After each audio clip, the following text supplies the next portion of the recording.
Welcome to the Deep Dive, where we really try to unpack the insights that matter. Life often feels like it throws these turning points at us, doesn't it? One minute things are fine, the next, you're looking at a career that feels stuck, or maybe a business that's just lost its edge, or even a personal life that doesn't quite fit who you're becoming anymore.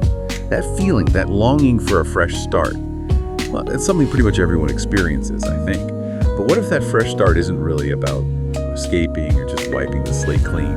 Our source material today suggests something, well, more profound actually.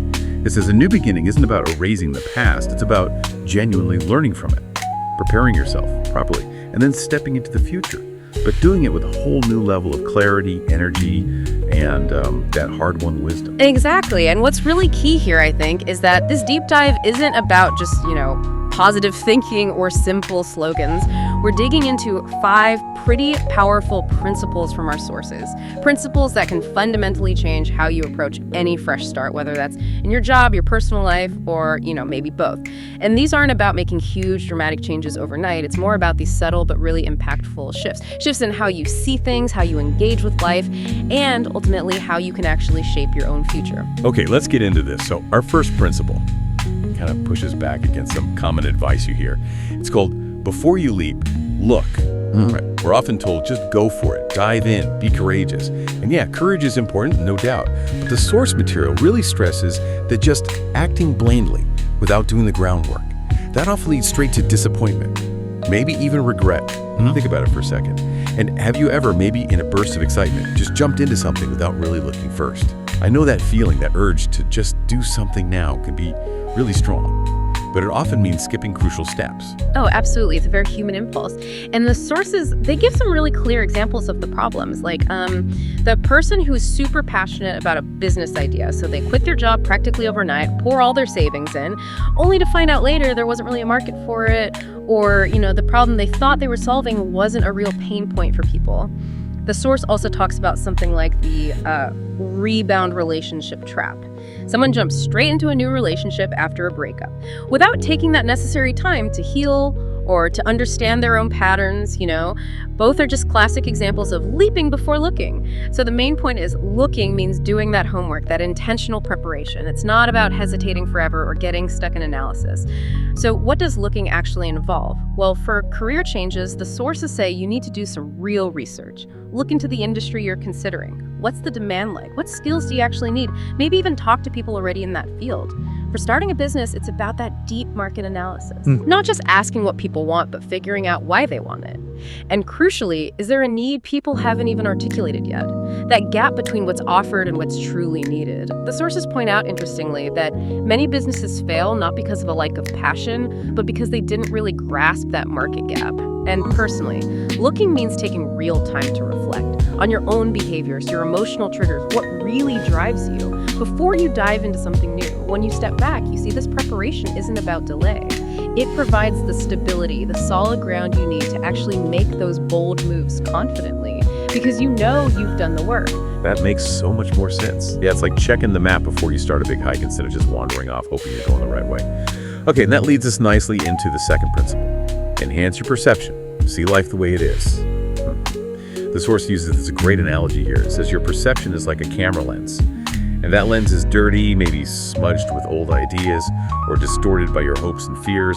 Well, then everything looks blurry, right? Or just wrong. It really makes you wonder, doesn't it? How often are our own hopes, or maybe our fears, or just, the way we were raised, clouding how we see things? It's a huge point. Our sources really hammer this home. We almost never see life purely objectively. We're constantly filtering it through our own stories, our biases, often without even knowing we're doing it. So when you're really excited about something, maybe a new opportunity, you might massively overestimate its potential. You see only the good stuff, what you want to see, and kind of ignore the obvious risks. And the opposite is true too. If you're feeling doubtful, maybe because of past failures, you might completely underestimate yourself or miss a genuine opportunity because you're focused on what could go wrong. The sources call this kind of thing narrative distortion. Our internal story messes with how we see the external facts. So how do we clean that lens, so to speak? The sources suggest a few things. First, practice just observing things without immediately slapping a label on them. Try to see situations as they are without judging them good or bad right away or forcing your story onto them. Second, keep asking yourself, Am I seeing this clearly? Or am I seeing what I wish were true? What's the actual evidence here? That little internal check can really help correct your course. And third, make an active effort to see both sides, the strengths and the weaknesses, the opportunities and the risks in pretty much every situation. It gives you a much more balanced, realistic view. And the practical results, well, they're significant. Clearer perception helps in business, helps you see what customers really need, not what you assume they need. In your career, it helps you spot your unique strengths, maybe ones others don't see, and find real paths for growth. And just in life, it lets you see reality more clearly, without the fog of illusion, which naturally leads to wiser decisions. I like that idea of active self-correction and looking for both sides. It feels more rigorous than just kind of hoping for clarity. And speaking of clarity, the third principle dives into something that, wow, in our world today feels incredibly rare. And because it's rare, it's super valuable. It's your ability to pay attention is key. I mean, seriously, think about it. In this world of constant pings and notifications, focused attention, our sources say, it's basically like gold dust. Just ask yourself honestly, how often do you really truly focus on one thing? Without your phone buzzing, without your mind wandering off to your emails, without some alert pulling you away?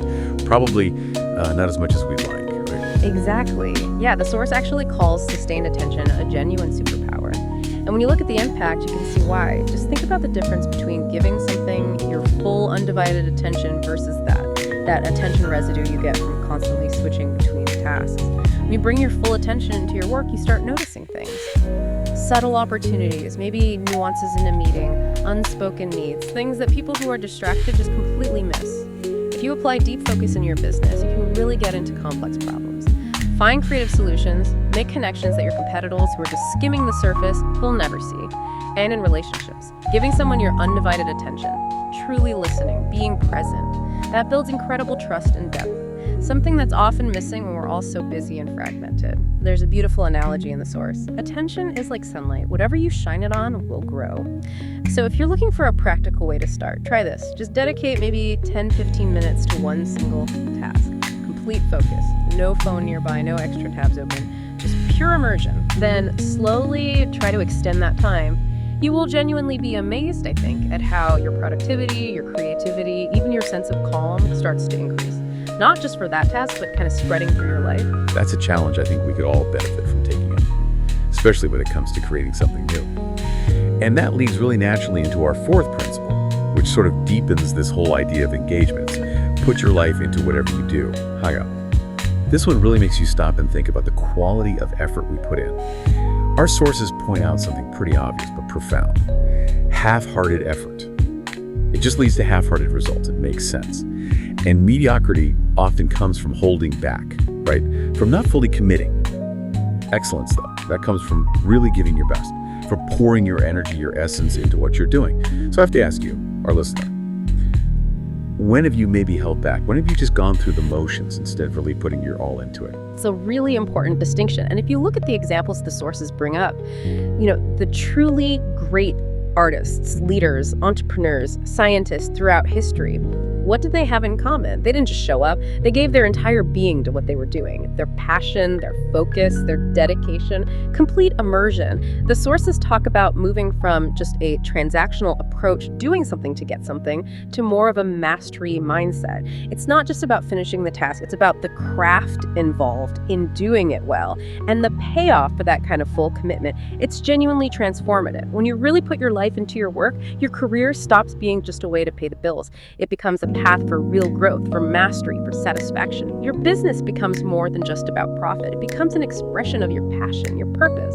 And your personal life, it gains this richness, this meaning. It stops feeling like just a series of chores you tick off a list. Now, importantly, this isn't about burnout. It's not about working 24/7. The crucial thing here is working with sincerity and presence, not just sheer effort. The source gives simple examples. If you cook, really pay attention, cook with care. If you speak clearly, mean what you say. If you lead with genuine heart. The underlying idea is powerful. When you give yourself fully, with presence, life tends to reward you fully, often in ways you didn't expect. That's such a powerful way to frame it, that presence and intention matter just as much as effort. Okay, and now for our fifth and final principle. This one feels incredibly relevant, maybe even urgent, in the world we live in today. Take charge of your inner situation. Here's a tough truth the source doesn't shy away from. So much of what happens outside of us, the market, other people's choices, even our best laid plans, is often completely beyond our control. Can you think of a time recently when some external event, something unforeseen, just completely threw a wrench in your plans? We've all been there, feeling kind of powerless against it all. Oh, constantly. It happens all the time. But while we can't always control those external events, what we can always influence, the sources insist, is our inner world. Our thoughts, our emotions, our energy levels. And this raises a really critical point. If you let things like anger or fear or constant anxiety just run wild inside you, then even small external problems can feel huge, overwhelming, like they could break you. But if you develop the skill to manage your own mind, your own emotional state, then no external challenge, no matter how big, can really destabilize you at your core. The sources aren't saying suppress your emotions, not at all. It's more about developing what they call emotional literacy, understanding your inner landscape and navigating it skillfully. So how do you actually do that? Take charge internally.